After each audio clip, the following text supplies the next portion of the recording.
มึงเออสมเด็จพระอ้าวสวัสดีทุกคนครับไก่เราต้องงัวเนาคลึงเชียร์ปอนกระนงนะงัวเนาก็ก่อนแขวะแบงแจ้เราต้องแกงหน่อไม้ดองนะครับใส่กระดูกหมูหรือว่าไม่ใช่ซี่โครงหมูครับนะ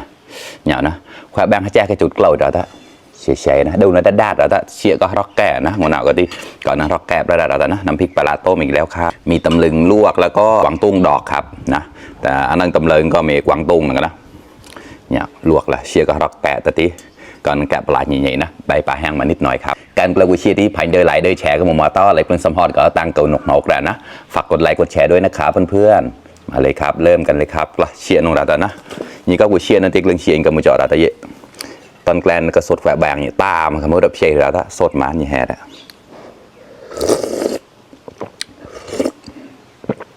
ก็ฮะแบงแจ้งนะก็นุกว่านมวยได้เจ้าตัวนี้แปลงนั่นแล้วก็นุกก็ว่านชุกแหละเดี๋ยวราตาใช่มาก็ชิมดูก่อนค่ะอร่อยตอนแกลนะเราแกะหนูแล้ว2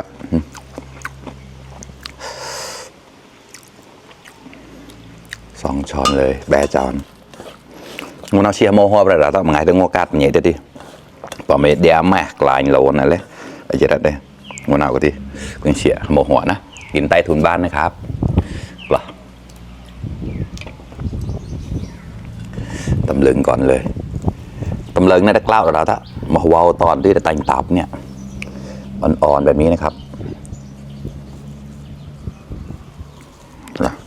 มาครับคำโตโตหมอกตุ๊ดตุ๊ดแล้วเต่าน้อง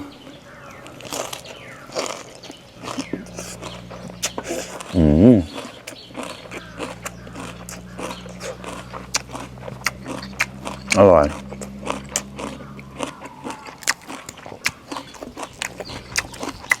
ข้อดัดฮะ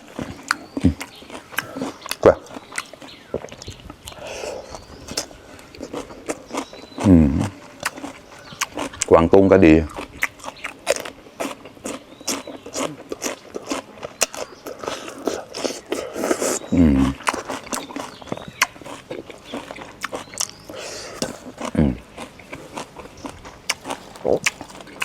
ไก่ละบ้าแล้วละปลาใบอ้อยครับ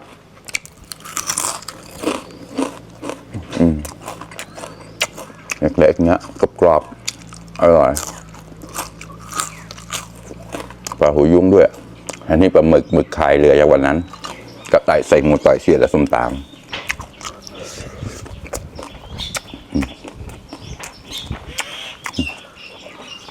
ข้อมากันแล้วใครชอบกินตำลึงบ้างครับคอมเมนต์มาหน่อยนะที่ก็ตายมันจอดอันนั้นตำลึงกันแล้วช่วยคอมเมนต์เนี่ยแล้วนะครับคำโตโตหมอกตุ๊ดๆแล้วเต่าน้อง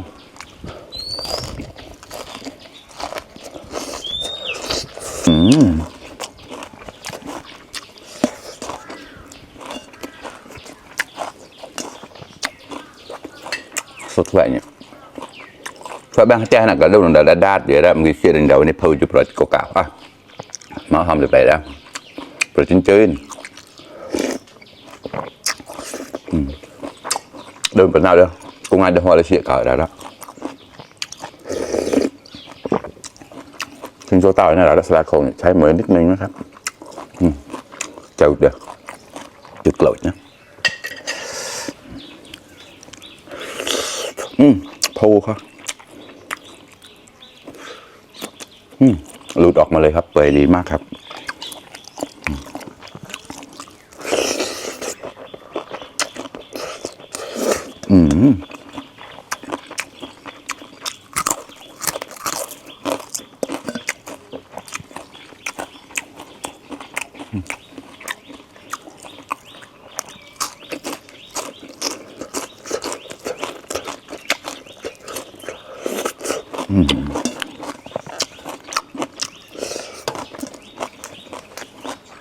ได้อัดมาครับ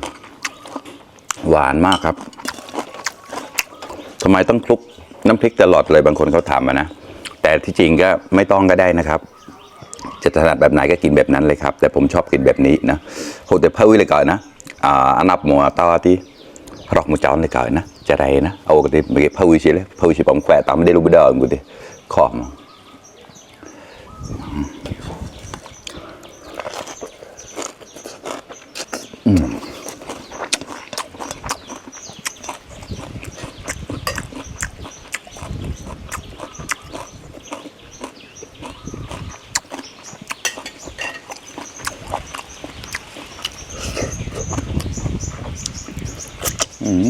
ก็เขาเล่าจากอะไรแล้วพูขอเราเนี่ย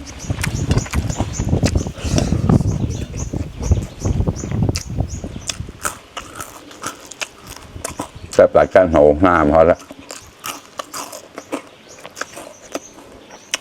สมกับกระบาสมกับกระต่ายหมึกไข่ครับ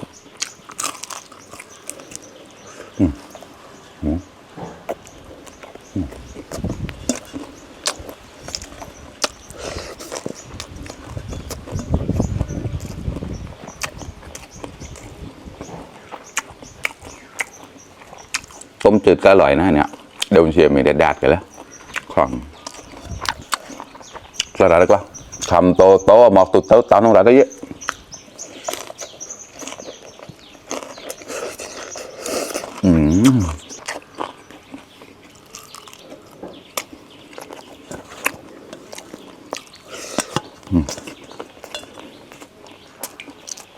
เชือกแป้งหลารักละ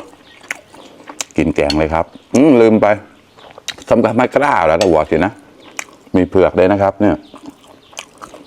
ลืมแนะนำแควะแบงค์แจ้เจ้าเชี่ยไม่กล้าแปลกมาแปลกแล้วนะเชี่ยข้อมันงนี่ก็ตายมันจอดปมเก่าคำแล้วนะโอ้ตายซอยแควะของเราเชี่ยดิเกลดมาแล้วจังเลยไม่กล้ามัวที่จุดอะไรหรือจุดนะเนี่ยก่อนเราไม่กล้าที่จุดไม่กล้าแล้ว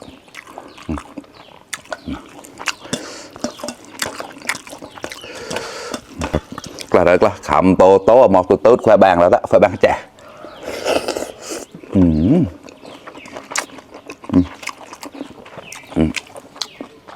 ไม่กล้า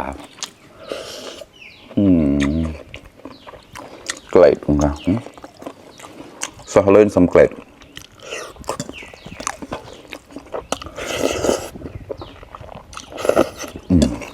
ในเชี่ยมเราก็นับเกล็ดกูเชี่ยแควะได้แล้วจะได้ต่อถ้านับมาจะเชี่ยแควะแหละ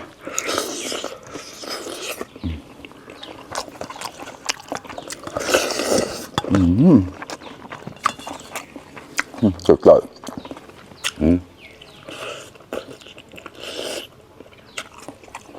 เราตัดข้อมาแล้ว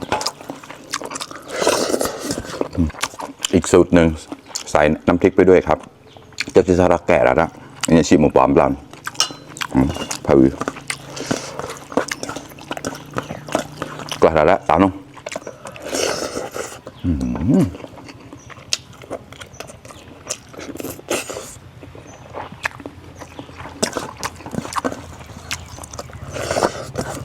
ออกมาครับ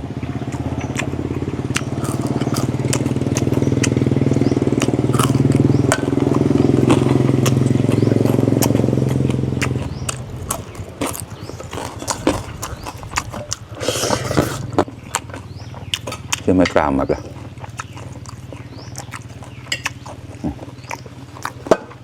ไม่กล้าเกล็ดครับ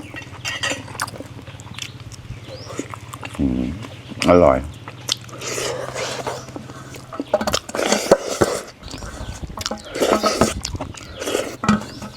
ขอให้ครัวให้ร้องได้แล้วออดนะครับมุมงานมุสลอนอร่อยเลยไม่อร่อยก็ดูกระมังเอาเองเลยครับหมดเกลี้ยงเลยครับ